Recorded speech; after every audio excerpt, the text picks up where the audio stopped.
ममता बनर्जी अपराजिता bill लेकर आई है, लेकिन ये अपराजिता बिल महिला सुरक्षा की कितनी बड़ी गारंटी बन सकता है, इसे लेकर के महिला क्या सोचती है, हम उन्हीं से बात करते हैं।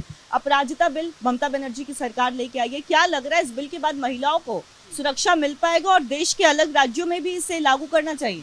सुरक्षित तो वो 1 जुलाई से ही हो जाता है, अगर जैसे हमारे केंद्रीय सरकार ने पहले से कानून में प्रावधान दिया था कि हम ऑन द स्पॉट, मतलब जो भी है पनिशमेंट मिलेगी, जो भी बलात्कारी होगा, तब क्यों नहीं उन्होंने उस चीज़ पे ध्यान दिया। अगर वो उस समय ध्यान दे देती तो इतना बड़ा जो अपराध हुआ बंगाल में, जिसके लिए पूरे भारतवर्ष में आक्रोश जताया गया है, तो वो आक्रोश का ही कारण है जो ये बिल लेकर आई हैं।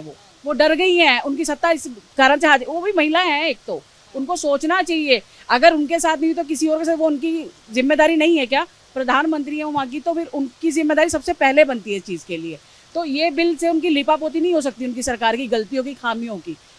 ममता बनर्जी ऐसा करके अपने आप को सही साबित नहीं कर पाएंगी, मुझे नहीं। इसके साथ ही मैं ये भी कहना चाहूंगी कि देखिए, इस बिल में जो प्रावधान है वो ये है कि 21 दिन में जो है जांच पूरी करनी होगी। तो 21 दिन में क्या सही हमें जो बलात्कारी जो भी होगा, जो भी विक्टिम वो अपराधी है, वो मिल जाएगा इस 21 दिन में? जरूरी तो नहीं है कि हम सही कोई पकड़ पाए, ये कम है समय।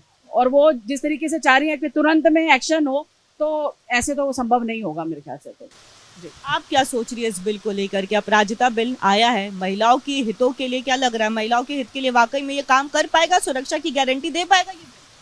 हाँ, देखिए, अगर हम ममता बनर्जी की बात करते हैं तो अगर वो इस बिल को लेके आई हैं अपराजिता, और उनको ये लगता है कि 30 दिन में या 20 दिन में, 21 दिन, जो भी उनका टाइम है, इसमें वो इंसाफ कर सकती हैं, तो सबसे पहले कमेटी तो उन्हें अपने ऊपर ही बैठानी चाहिए, क्योंकि जो उन्होंने अत्याचार आज तक बांग्लादेश में किए हैं वो इतने अनगिनत हैं कि मतलब हम महिलाएं से अगर बात करते हैं तो महिलाएं उनके मुंह पे थूकती हैं, तो बहुत ही शर्मनाक है। दूसरा ये कि अगर अपराजिता बिल वो लेके आए हैं तो सिर्फ दिखाने के लिए, क्योंकि अगर सारे सबूत वो मिटा देती है, आपको पता ही है कि वहां पर सारी कितनी बुरी तरह से उन्होंने तोड़फोड़ की है, वहां पर जहां पर ये कांड हुआ था, बहन के साथ इतना मतलब अत्याचार हुआ और हमेशा से होता रहता है, तो वो खुद ही सबूत मिटा देती है और खुद ही वो दिखावा कर रही है कि अपराजिता बिल आई है। डूब के मर जाना चाहिए ममता बनर्जी आपको। मैं तो बस यही कहना चाहूँगी कि ममता बनर्जी, जो कि उनको खुद ही ये देखना चाहिए कि वो खुद कितनी सच्ची हैं, और जो भी हो, कोई भी इंसाफ हो, वो सत्य होना चाहिए, उसमें कोई गलत व्यक्ति फंसना नहीं चाहिए, क्योंकि कभी कभी गलती भी पे भी कोई इल्जाम लगा देते हैं और यही लोग लगा देते हैं। प्रावधान ये है कि 21 दिन में जो है जांच पूरी होनी चाहिए। किसी में देखो 21 दिन में भी हो जाती है, लेकिन हर उसमें नहीं हो पाती, क्योंकि एविडेंस नहीं मिलेंगे किसी के, या जो क्रिमिनल होगा वो ही नहीं पकड़ा जाएगा। आप जल्दबाजी में किसी को भी लगा करके पेश करके और अपनी खानापुरी कर देंगे, तो ये भी गलत है। गलत व्यक्ति, मतलब सही व्यक्ति के साथ और गलत के साथ इंसाफ होना चाहिए। आप इस बिल को कैसे देखते हैं? मैं भी यही सोचती हूँ कि ममता बनर्जी को, इससे पहले कि बिल की बात करें, उनको पहले रिजाइन दे देना चाहिए था, क्योंकि उन्होंने पहले वहाँ पे भी हुआ था, खाली ग्राम में भी हुआ था, वहाँ पे भी उन्होंने कोई एक्शन नहीं लिया। इनको एक्शन लेना चाहिए था और अब उनको रिजाइन देना चाहिए। अब जबकि उनके जो हॉस्पिटल के हेड हैं उनको अरेस्ट कर लिया गया है।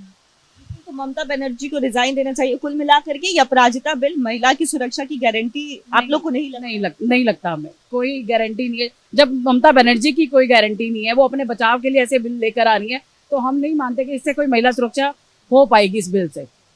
जी, महिलाओं से हमने बात की है, साथ ही साथ इनका ये कहना है कि प्रावधान जो है, जो बीएनएस लागू हुआ है, उसमें ऑलरेडी फांसी का प्रावधान है, उम्र कैद का प्रावधान है। तो ऐसे में ममता बनर्जी जो है सिर्फ अपनी लीपापोती करी है, अपनी छवि को सुधारने के लिए। एक तरफ तो उन्होंने जितने सबूत थे वो वहां पे मिट जाते हैं, सेमिनार हॉल में अचानक से जो टीएमसी के कार्यकर्ता बताए जा रहे हैं वो तोड़फोड़ कर देते हैं, और उसके बाद इस तरह का कानून लेके आ रही है। तो महिला का कहना है, यहाँ पे जो महिलाएं हैं, कि उनको भरोसा बिल्कुल भी ममता बनर्जी पर नहीं है, उनके इस्तीफे पर भी मांग कर रही है कि वो इस्तीफा दे दे। इसके साथ ही उनका ये कहना है कि ये जो अपराजिता बिल है, इन्हें नहीं लगता है कि ये महिला की सुरक्षा की गारंटी बन सकता है। विजय उमेश के साथ कोमल बहल, रिपब्लिक भारत।